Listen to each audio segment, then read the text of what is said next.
आज का मुसलमान अपनी औरत की कितनी इज्जत करता है।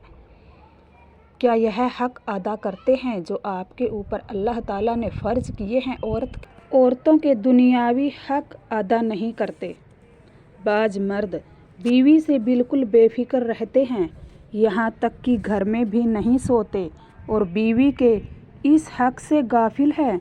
हालांकि रात को उसके पास घर में सोना भी उसका शरई हक है। बाज मर्द औरतों से बोलते भी नहीं। बाज इनमें से ऐसे भी हैं कि जो बुजुर्ग और दीनदार भी कहलाते हैं और अपने नज़दीक जन्नत भी खरीद रहे हैं, मगर बीवी के हक से गाफिल है। याद रखो, बीवी का यह भी हक है कि एक वक्त में उससे बातचीत भी की जाए और उसकी तकलीफ़ की और आराम की बातें भी सुनी जाएं और दिल लगी की बातों से उसको खुश किया जाए। मगर इस हक से दुनियादार और दीनदार सभी गाफिल हैं। बाज मर्द बात बात में औरतों की खताएं निकालते हैं और इसी वजह से बोलना छोड़ देते हैं, बल्कि घर में सोना भी छोड़ दिया जाता है। क्या आप यह चाहते हैं कि बीवी पर भी ऐसा रौब जमाए जैसा कि नौकरों पर जमाया जाता है? भला गौर तो कीजिए, क्या आप अपने दोस्तों पर ऐसा रौब जमा सकते हैं जैसा कि नौकरों पर जमाया जाता है? हरगिज़ नहीं। और अगर आप ऐसा करेंगे तो सारे दोस्त आपको छोड़कर अलग हो जाएंगे। दोस्तों के साथ नौकरों का बर्ताव कोई अक्लमंद आदमी नहीं कर सकता। देखो, तजुर्बे की बात तो यह है कि जिस वक्त आदमी पर कोई भी मुसीबत आती है तो सब यार दोस्त अलग हो जाते हैं और माँ बाप तक भी आदमी को छोड़ देते हैं, मगर बीवी हर हालत में मर्द का साथ देती है और बीमारी में जैसी राहत बीवी से पहुंचती है, किसी भाईबंद से भी नहीं पहुंचती। इससे साफ जाहिर है कि बीवी के बराबर दुनिया में मर्द का कोई दोस्त नहीं है। फिर क्या यह सितम ही नहीं है कि मर्द उनको नौकरों के बराबर करना चाहते हैं? और क्या यह जुल्म नहीं है कि उनको पाँव का जूता समझा जाए? साहिबो, उनको तो अपने घर का चिराग और आबादी का जरिया समझना चाहिए।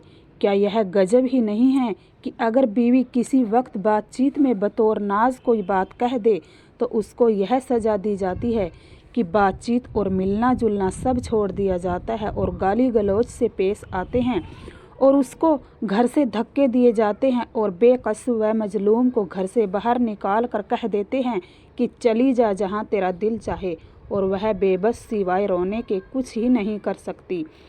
हालांकि उसका यह भी हक है कि उसके साथ हंसी और दिल लगी और उसके नाज नखरे को गवारा किया जाए और उसकी बदतमीजी को बर्दाश्त किया जाए। इन हक को मर्दों ने बिल्कुल ही छोड़ दिया है।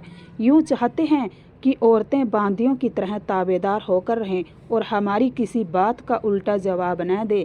बाज मर्द यह चाहते हैं कि औरतें हमारी तरह तमीज़दार और सलीकेमंद होकर रहें, और जब किसी औरत से कोई बात बदतमीजी की हो जाती है तो उस पर सख्त सज़ा दी जाती है। याद रखो, एक हक औरतों का यह भी है कि उनकी बदतमीजी को बर्दाश्त किया जाए।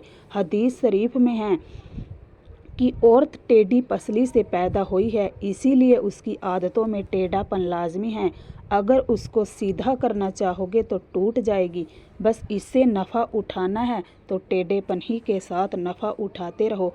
और मुनासिब भी यही है, औरतों में थोड़ी सी बदतमीजी भी हो, क्योंकि ज़्यादातर बदतमीज़ वही होती हैं जो सीधी सादी होती हैं, और ऐसी औरतें पारसा होती हैं। और जो बड़ी तमीज़दार और सलीकामंद होती हैं वह बहुत चालाक होती हैं।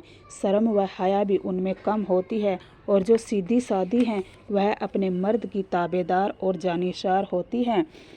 यहाँ तक देखा गया है कि जब वह खुद बीमार है, उठने बैठने की ताकत, मगर उसी हालत में अगर कहीं मर्द बीमार हो गया तो अपनी बीमारी को भूल जाती हैं।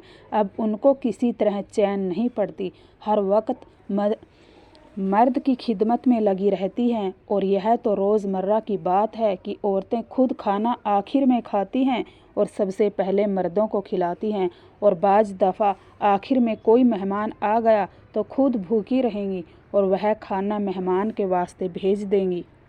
रहमत आलम हुजूर सल्लल्लाहु अलैहि वसल्लम फरमाते हैं कि जब कोई मर्द अपनी बीवी का बोसा लेता है तो उसको हर बोसे के बदले 1000 बरस की इबादत का सवाब मिलता है, और जब गले लगाता है तो 2000 बरस की इबादत का सवाब मिलता है, और जब शोहबत करता है तो 4000 बरस की इबादत का सवाब मिलता है। ए लोगो, तुम औरतों के बारे में अल्लाह से डरो। हुजूर सल्लल्लाहु अलैहि वसल्लम फरमाते हैं कि उनको मत सताओ और उनके साथ अच्छी आदतों से ज़िंदगी बसर करो। अगर तुमने उनको नाहक तकलीफ़ दी और उन पर जुल्म किया तो अल्लाह ताला तुमसे बदला लेगा। इसीलिए मर्द को चाहिए कि अपनी बीवी को नाहक तकलीफ़ न दे, उस पर रहम करे, उसके साथ हंसी मजाक और दिल लगी करने में नफिल नमाज़ों के पढ़ने का सवाब मिलता है, मगर हंसी मजाक ऐसा न करें कि उसका दिमाग ख़राब हो और आदत बिगड़े और कुदरत होते हुए उसको खर्च से तंग न करे। अस्सलामु अलैकुम व रहमतुल्लाहि व बरकातहू।